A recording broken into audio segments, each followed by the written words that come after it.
I love it. I was never a Girl Scout, but now I'm a Purl Scout.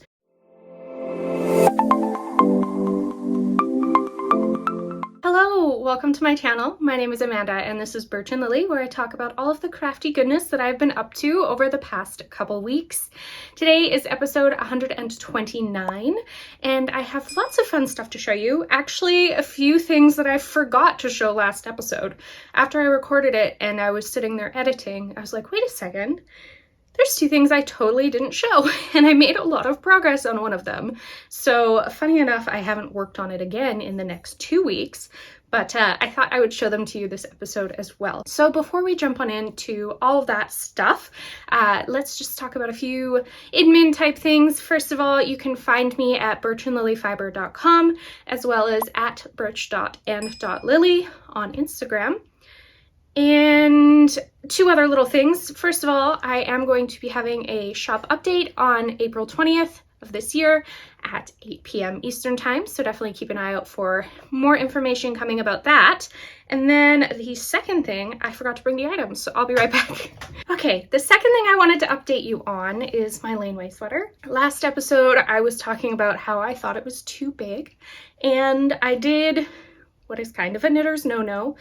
But a good friend of mine who I trust very highly suggested I put it in the dryer for a couple minutes because this yarn is superwash. So technically superwash wool is safe to put in the dryer.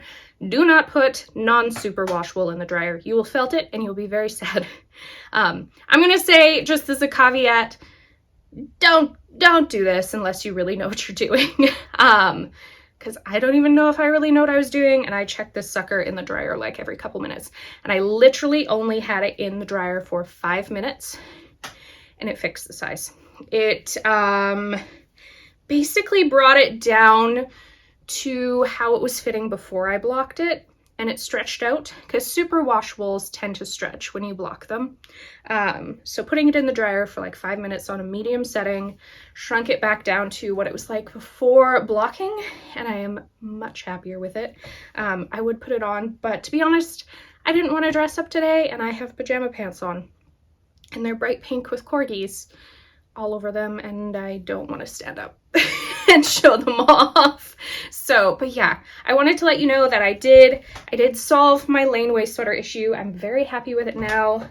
I've got to go and take some photos of it in the next couple days, because that should be coming out pretty soon, I think. I believe I had to have finished knitting it by April 15th. So within the next couple weeks, that should be out.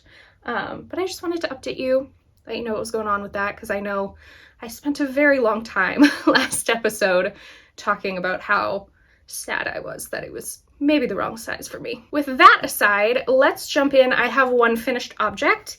I'm not wearing it because I want to start. Aro of Aro Knits and Purls talked about how she doesn't wear her garments until like around the time the pattern releases, and I think I might do that. I'm still going to show it, obviously, but maybe not model it until then. But I did finish.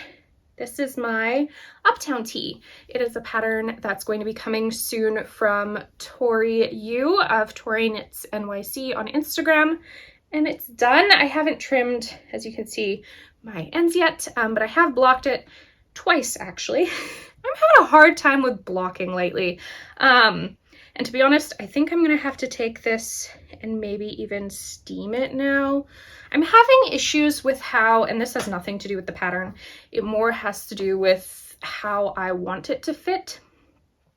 When I put it on, the shoulders, they kind of flare out a little bit and sit kind of like that, if that makes sense. And I don't like it. So I think what I'm going to do is take my steamer to it and just give it a real gentle steam and kind of tug this lace down a little bit more so that it sits a little bit further down and see what it does. The nice thing about blocking is you can't really wreck it. If you don't like it, you put it in the water and you do it all over again. So that's kind of how I'm feeling about that. This isn't due, the test knit isn't due until the 15th of April either, so I have lots of time to play with it. But I'm very happy otherwise. I think it's a really nice, airy, spring spring into summer or like fall into winter knit. I did knit this out of an 80/20 superwash merino, my base from the shop. I have not named this colorway yet. Let me know if you have some ideas. The whole collection I have ready to come out at the end of this month has no names. So if you have ideas, let me know. But I love the color. It's like a periwinkle, purpley blue sort of thing going on there. But yeah, I'm very happy with how it turned out. Otherwise, I just need to figure out that fit thing that's going on, and I think it just has to do with how I blocked it. Because I did block it just laying down on a mat, and then that also kind of gives a bit of a seam down the middle of here that's kind of visible. So I think going in and steaming it like this will kind of get rid of that seam as well. So just a couple little, nothing to do with the pattern, just a couple little finishing type things that I want to kind of work the kinks out of. I could trim the ends on this though, now that it's basically done, but I haven't yet, nor have I trimmed the ends on my laneway yet. So that's the thing. But yeah, I knit the size 3 for this. That was the same size I chose for my downtown hoodie, which is another pattern by Tori. And so I think that's kind of just my perfect size with her patterns, because other than the sleeve issue I'm having, this fits perfectly. I love how it looks. So I will keep you updated as to when this pattern releases, but I'm very happy with it. It's really, really cute. And I'm loving knitting some more warmer weather garments. We'll see if I pull out some more socks. I know a couple weeks ago I had showed one pair of socks on here. I can't even remember what episode. And I decided I didn't like the color work I was doing on those, and so they've kind of stalled, and now I need to find a new pattern for that sock set, and so that's just stalled me overall on socks, and that's kind of where I'm at. I'm looking at my notes and I forgot something else, which I don't have to show later in the episode, but I might as well go grab it. So I'm gonna do that. Okay, so that's all I have for finished objects. Let's jump into the 2 projects I totally forgot to show last episode. The first one being my Anesidora shawl by Lindsey Fowler. So I have this shawl in one of my favorite bags. I kind of want to move the shawl into another bag so I can use this one, because the shawl is a ongoing long project, and so this bag's been held up and I don't pull the shawl out all the time and I miss using it. So I might do some bag switching around. But Anesidora shawl by Lindsey Fowler, and this is my Advent 2022 project. So I am using just a skein of undyed yarn from my shop and all of my mini skeins from my Advent. I got the Stress Knits Planty Holidays Advent, and this is, oh yeah, I am holding it right. It's just really large now. This is where I am. Do you see that little turny turn there? I'm past the halfway point, which is crazy. So you can see I'm kind of creating a point there now, and I'm moving back up. So it's going to be a big, huge triangle shawl scarf type thing. And yeah, I'm just chugging along. This progress keeper is useless. I'm gonna move it up now, actually. I had it there to mark the end of using, or once I had used up all 24 mini skeins, I had it there to mark, just so I could kind of keep a track a little bit of where I was. But I have a different system I'm using now to keep track of that, so I don't really need it. So we'll put the progress keeper there now. But yeah, it's just so fun. I love that I don't have to weave in ends. I think I say that every single time, but I love it. I wish more patterns were like this. But it's just a really fun, simple project. And you could totally do it with scraps, or I think the pattern actually includes information on how to do it with just 2 colors. It's a really versatile pattern, and it's so pretty. So yeah, forgot to show that last episode. I don't know when I'll pull it out to work on again. I kind of work on it for a while, for like a couple days, and I really, really am into it, and then I take a break for a while, and then I'm really, really into it again, and So that's where I am with that. And then if you follow me on Instagram, I think it was probably a couple weeks ago now, I put up a reel of me tearing out a garment that I had on the needles for ages. I tore it out. I wasn't having fun with it. I did not like it, so I tore it out. And now I have cast something new on. It's actually a pattern from my top 10 sweaters in my Ravelry queue. And I'm really excited to have it cast on. So this is the Helia sweater. It's a pattern by Joanna Ang. And I'm so glad this is what I'm knitting out of this yarn now, instead of what I had before. The previous garment was just, I think the gauge was too loose for my liking. And no matter how I adjusted it, it just wasn't going to be right. So this is the yarn I'm using. This is Poetry from Woolberry Fiber Co. It's a really pretty purple with like charcoal variegation and speckles throughout. Very beautiful. I think this was a collective colorway, so I'm not sure if it is available anymore. But as you can see, I have hand wound balls, all sorts of stuff going on with this because I tore that previous garment out. So what can I say about this? I am knitting the size medium. And yeah, I haven't touched this in a while either, but like I said, I've never shown it on here, so I did want to show it.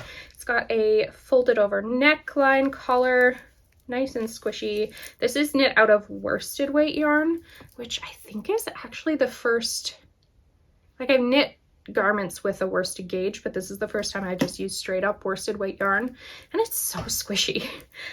So then the pattern has, it's a raglan construction, and then on the top of your sleeves, it has this really beautiful twisted stitch cabled detail going on, and that moves down the whole arm. I'm sure I've popped a picture on the screen as I do, but that'll move down the whole arm, and then the body of the garment is just plain stockinette. So I should probably explain the things that are dangling off of this.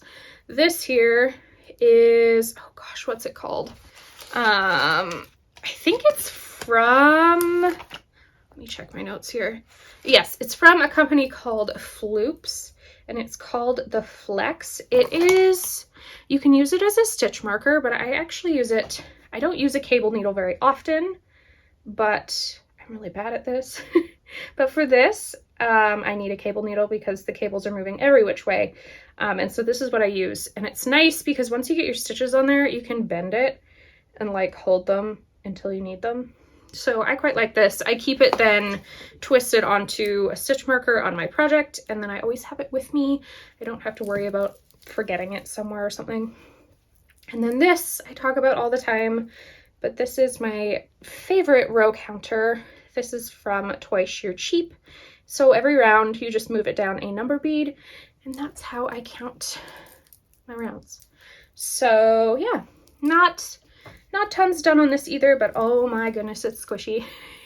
And it's so fun to actually have cast on something from one of my videos, because now that I do the pattern videos, I pull tons of patterns that I love, but it's not often that I get around to knitting them because I have issues with joining too many test knits, as I do, as you've seen.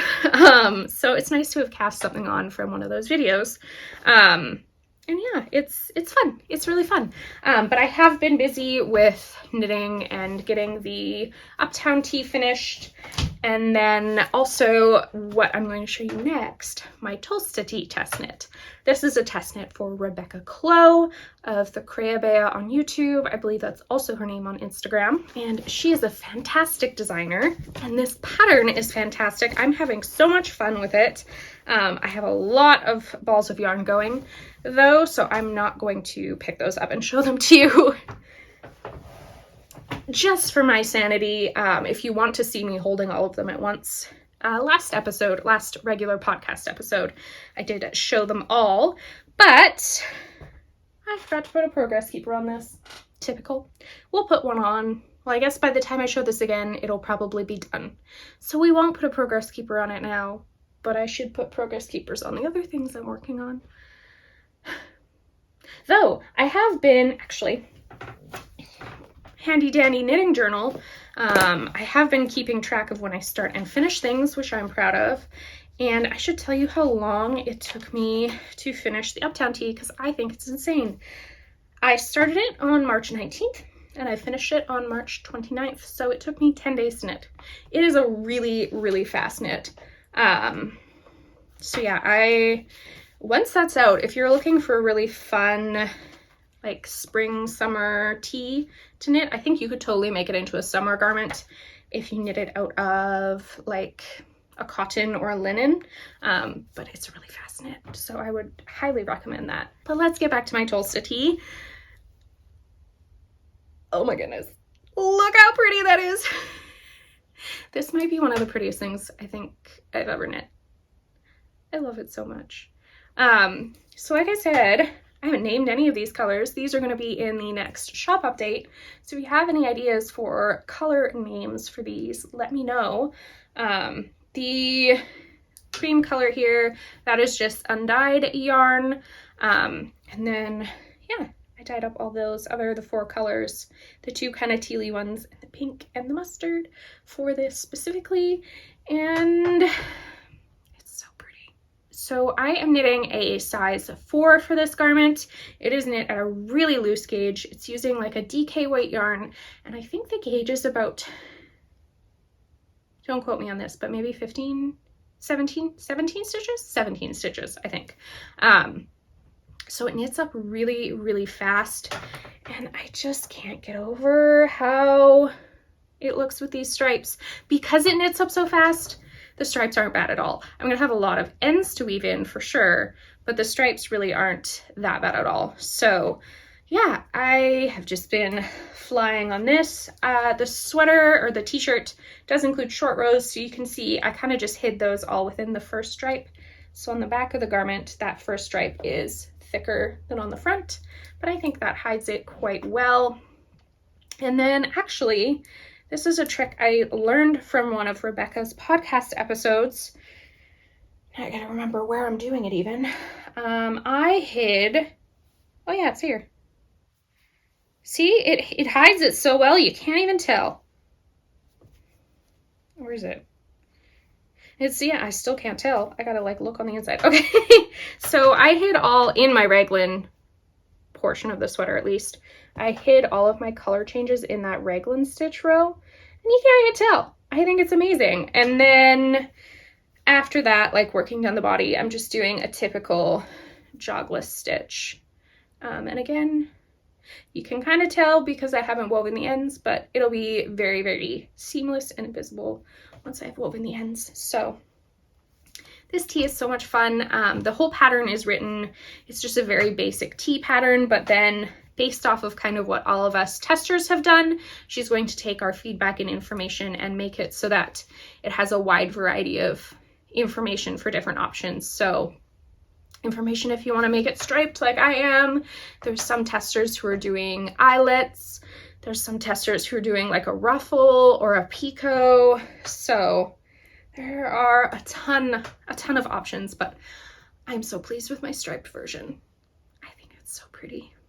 So yeah, that's where I am with that. I don't know if I've talked about these in a while, but these are what I use to hold stitches on for like sleeves and stuff.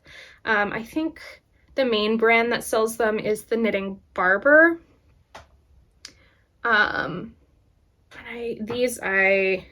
Actually, that's a good question. Is this something you'd want to see in the shop? Because I found a supplier and I could bring them to the shop. But because these I did make myself. But it's just like a really thin tube. It's hollow in the middle. Of course, I'm not going to be able to show that because it's so tiny, but it is hollow. Yeah, you can't see that. It's hollow in the middle. So you pop it. Do I have a needle? Yeah. You pop it onto a needle,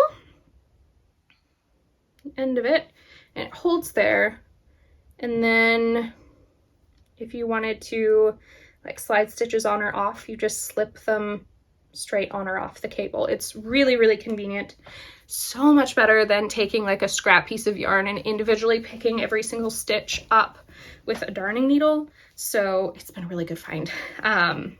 It's made for picking up or putting on whole sleeve stitches. It's made it so much easier, so really love those. Do I have anything else to say? I don't think so.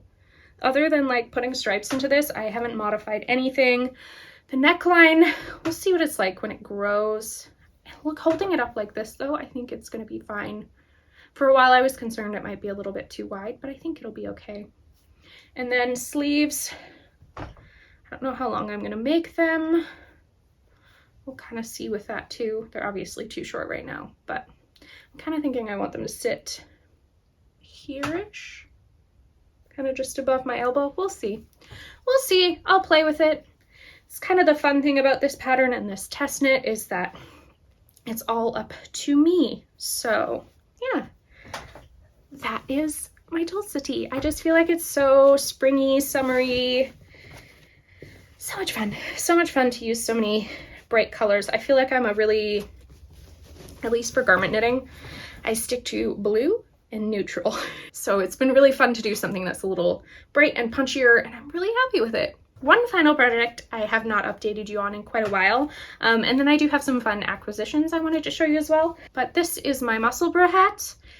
This bag is from Woolberry Fiber Co. Her husband designed it, but I haven't shown this in a while, and I thought I would show you my progress on it. I literally just keep this project in my backpack and take it everywhere with me, and if I have a moment to stop and knit, I stop and knit. There's my progress keeper. That is from Hello Lavender. So I've got in a good couple inches on it. Still working away.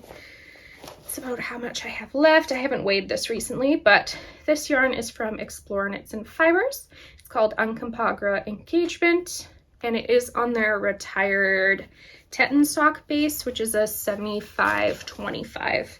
But yeah, not a ton on this. This hat, you basically knit a big huge tube that is like decreased and connected like that on the end, and then it folds inside of itself to make a double thick hat.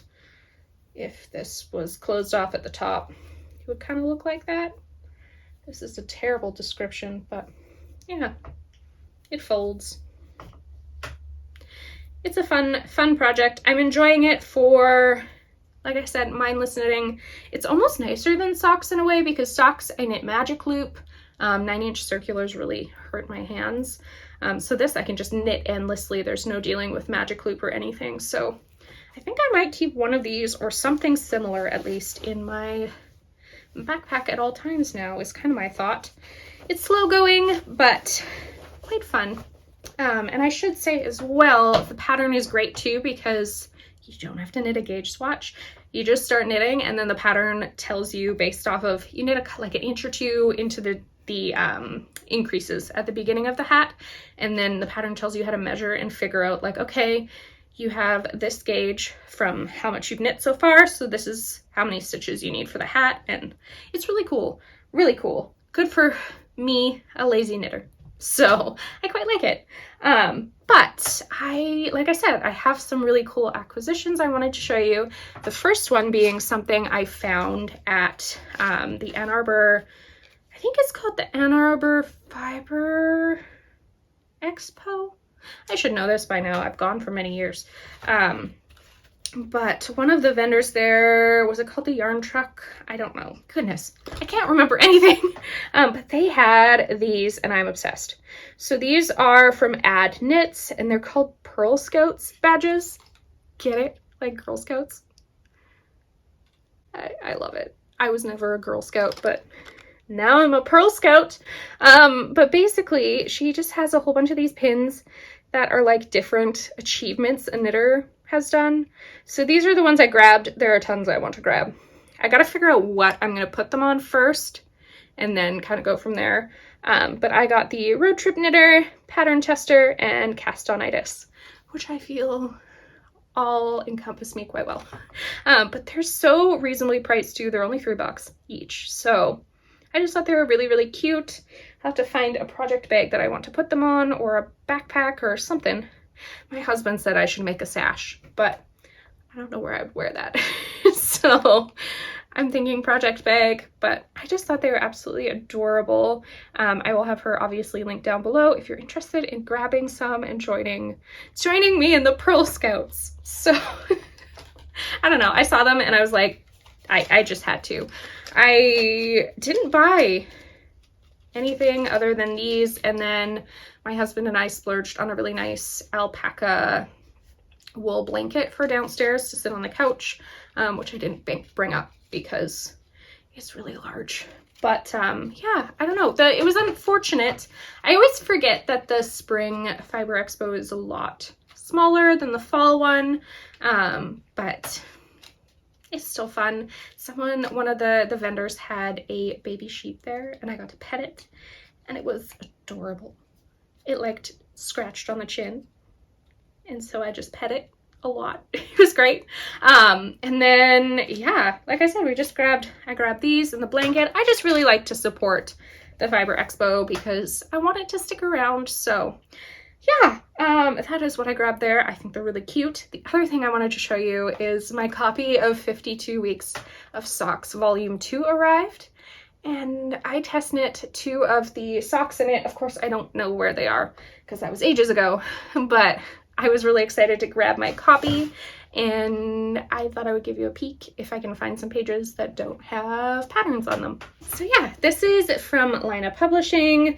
They started out as Lina Magazine, and now they have Lina Publishing, but there are 52 sock patterns in here, and it is just incredible. Let's see. Find one that doesn't show any of the pattern.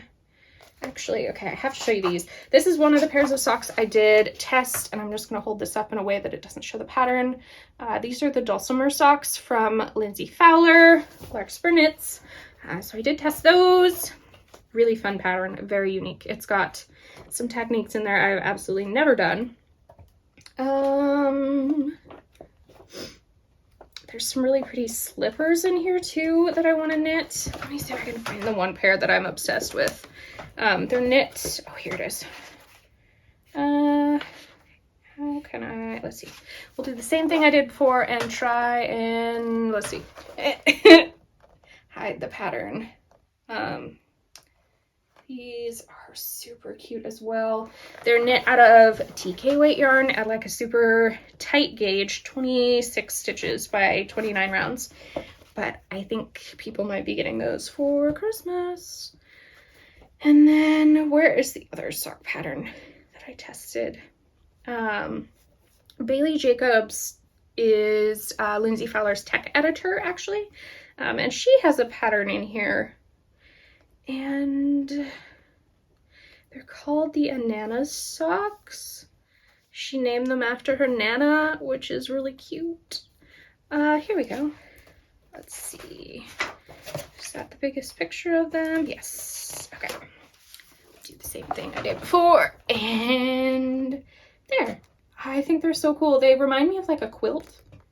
So another really fun pattern. She knit those out of Hello Stella yarn, I think. But there's just so many, like, look at that. These, apparently you start knitting them at the heel, which I think is so cool. So I do want to knit those because I love learning new things. As we know, those are beautiful. That's not sharing anything because that is the index. Let's see. I sound so out of breath. I'm not. I think I'm just excited. These are beautiful too. So yeah, I would recommend, they have all of the patterns up and available, I think, on Ravelry to look at. You can't purchase them from there yet. You can only get them in the book, but I would highly recommend grabbing a copy. I actually, you can see them all right there. I purchased all of these big 52 weeks books from Lina Magazine because I think they're just, even if I never knit anything out of them, they're such pretty like coffee table heirloomy type books. So I love it. I'm glad I picked up a copy. I pre-ordered it and it arrived. It wasn't supposed to arrive until March 30th, and I think I got it at the beginning of last week. So I've had it for a while, which is nice. But yeah, that's everything I have to talk about this episode. I'll give you your sneaky peek for the next week's episode though. I'm going to be going through everything that I keep and that I use religiously, I guess, in my Knitting Notions pouch. I've seen a couple people do this video now, Natalie of Knitty Natty being the one that's popping into my head right now, but I thought it would be really fun to kind of show off what I use on the daily in my Notions pouch. So that's going to be next week's episode. And yeah, if you haven't subscribed already, please do so. As of recording this, I'm like less than 10 subscribers away from 5,000. So if we can get there, I'm going to do a giveaway, of course. So yeah, I really appreciate all of you who have subscribed. And if you haven't, I would really appreciate if you did. And yeah, I will see you next Tuesday for another episode. Bye!